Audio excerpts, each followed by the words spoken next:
Oumar Sané, directeur de l'agriculture et responsable politique à Bourg France. Okay. L'objectif de l'activité d'aujourd'hui? Oui, l'objectif de cette activité entre dans le cadre donc, de l'accompagnement des populations dans la lutte contre le coronavirus.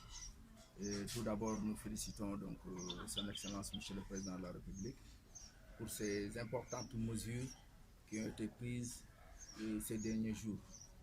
Parce que c'est des mesures d'adaptation qui nous permettent de nous adapter à ce contexte donc, de lutte contre le coronavirus et des mesures aussi qui vont permettre d'atténuer aussi les impacts qu'on aura après cette pandémie. Donc nous, au niveau donc, de la banlieue, en tant que responsable, c'est notre devoir de venir en aide les populations pour les accompagner dans la prévention. Parce qu'aujourd'hui, nous avons constaté que nous sommes entrés dans une nouvelle phase.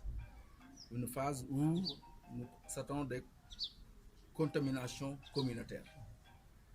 C'est-à-dire, c'est les populations entre elles qui se transmettent le virus. Puisque nous sommes dans une zone où vraiment il y a beaucoup de personnes, parce que dans cette zone-là, c'est plus de 250 000 âmes qui sont là. La première arme, c'est la prévention. Les ressources ne sont pas assez, n'ont pas beaucoup de ressources pour pouvoir faire face aux soins médicaux.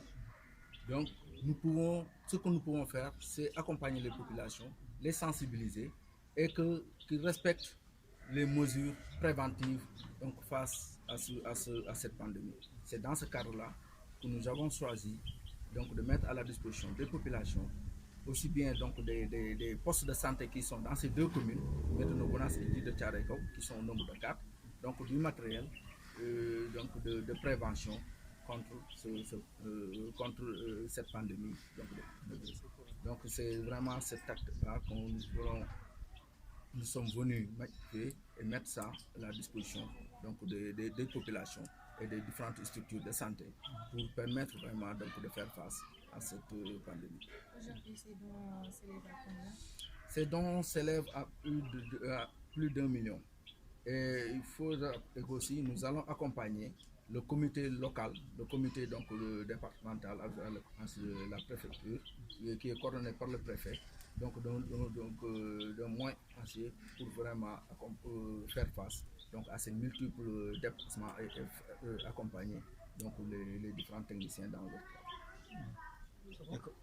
Dans la sensibilisation aussi, il y a le premier jour de couvre-feu.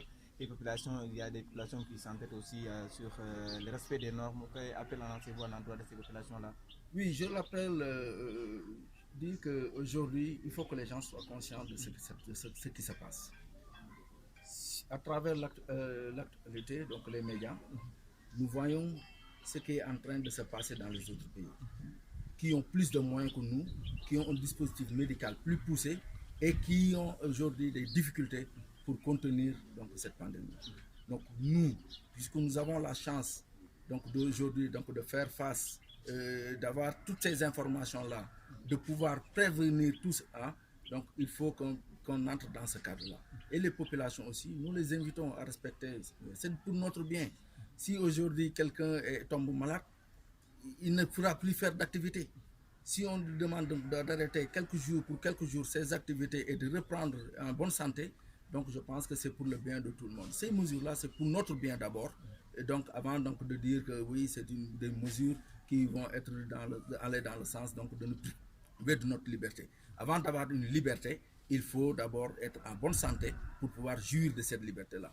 Donc on est dans ce cadre-là et nous invitons toutes les populations à respecter scrupuleusement donc les décisions donc, qui sont prises par les autorités, aussi bien les autorités étatiques que les autorités sanitaires, pour nous permettre vraiment de faire face à cette pandémie. Ça demande l'implication de tout le monde.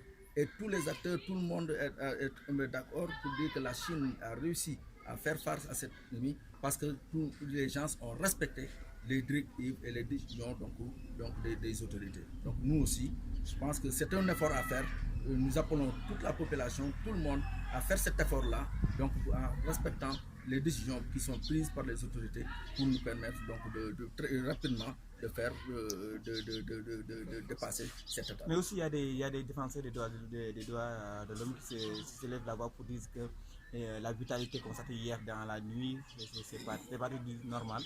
Vous, votre position par rapport à ça? Non, moi je n'ai pas à juger pour dire c'est légal. Donc je pense qu'on a une loi qui est là. Donc on a demandé aux personnes donc, d'être dans la légalité. Moi ce que je fais, c'est j'invite les populations à ne pas entrer dans cette polémique-là. J'invite les populations à respecter les lois, les décisions qui sont prises par les autorités. J'invite les populations vraiment à être conscientes du danger qui nous guette et donc de faire face à ce problème-là. Mais cette polémique, moi je ne pense pas que c'est inutile parce qu'aujourd'hui, ce qu'il y a à lieu de faire, c'est de se concentrer pour voir comment est-ce qu'il faut faire pour vaincre cette pandémie-là.